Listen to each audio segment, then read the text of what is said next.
नेत्या, महाराष्ट्राच्या पहिल्या उपमुख्यमंत्री आदरणीय सुनेत्राताईंचा परवा काँग्रेस पक्षाकडून आक्षेपार्ह टीका टिप्पणी करून त्यांच्याबद्दल निंदनीय असं वक्तव्य केलेलं आहे.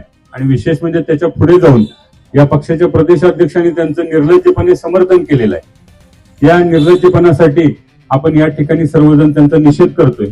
ज्या काँग्रेस पक्षाला सोनियाजींचं नेतृत्व होतं, इंदिराजींचं नेतृत्व होतं, अशा महिला नेतृत्वाखाली काम करणाऱ्या नेत्यांकडून अशा पद्धतीचं वक्तव्य हे अत्यंत लक्षणीय आहे.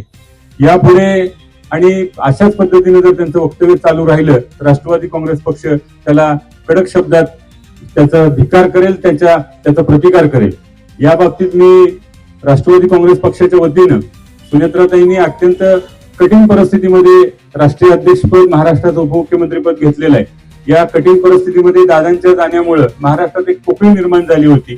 या परिस्थितीत त्या राज्याचं नेतृत्व करतायत, पक्षाचं नेतृत्व करतायत आणि अशा परिस्थितीमध्ये अभिव्यक्ती स्वातंत्र्य असल्यामुळं काही प्रश्नांची उत्तर देणं किंवा न देणं, जरी आपण प्रश्न विचारण्याचा अधिकार असला तर त्या प्रश्नाचं उत्तर देणं किंवा न देणं हा अभिव्यक्ती स्वातंत्र्याचा भाग असताना सुद्धा त्यांना आक्षेपार्ह पद्धतीनं अशा पद्धतीनं बदनाम करण्याचा, त्यांची टीका टिप्पणी करण्याचा काँग्रेस नेतृत्वानं प्रयत्न केलेला आहे. त्या काँग्रेस पक्षाच्या वरिष्ठ नेत्यांचा, त्या विचारसरणीचा मी त्यांच्या या धिक्कार करतो, तीव्र शब्दात त्यांना निषेध व्यक्त करतो. आणि यापुढे काँग्रेस पक्षाकडून अशा पद्धतीची आमच्या नेतृत्वाबद्दल टीका टिप्पणी केली तर आमिर भाई यांनी सांगितल्या पद्धतीनं त्यांच्या नेत्यांचा आम्हाला धिक्कार करावा लागेल, त्यांनाही रस्त्यावर फिरायचं बंद करावं लागेल.